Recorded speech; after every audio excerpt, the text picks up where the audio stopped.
if there is something difficult, if there is a trauma, the human being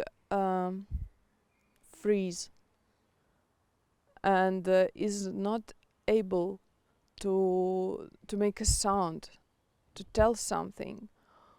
And actually this is a very dangerous thing, this being in this freezing state inside. Sometimes you don't see it, and someone is frozen inside, and it is perhaps it can be helpful to understand that in general the Ukrainian people are traumatized. Awful things that were happening during the World War II, but not only that, there was a big famine, and that was a genocide.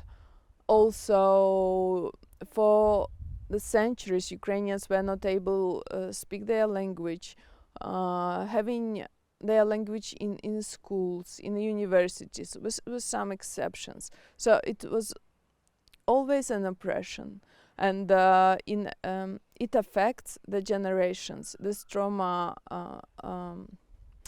appears in a different way inside. I feel it when I speak with my Polish husband, for example, that he just doesn't understand some things, how we feel inside, for the historical reasons. And partly my first novel is about this trauma. It's just one important aspect that I was thinking about when this war was broken. I was thinking about this new generations who are going to be traumatized again. You know, that this is very difficult and unfair. I think it's a kind of fear and wound which is always present, but at the same time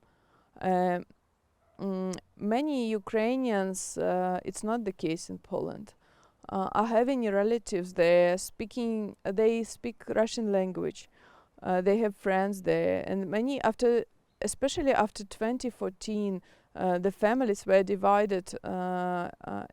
Also, I have the relatives in Russia, and people were divided because of the political reasons. That Russian propaganda brainwashed them so much that it was impossible to continue the dialogue. So the dialogue was broken. And for example, my Ukrainian friend, I have a Ukrainian friend, and he has an aunt in Russia. And on the second day of the war, she called him saying, "Oh, you attacked us. You attacked us. You Ukrainians, you attacked us." And she was really believing, and she's a doctor, she's an educated person. And she really believed that the Ukrainians attacked Russia, and now it's a Russian response, what is going on. How it is possible? And it is still possible. We see it is possible. So it's a kind of tragedy.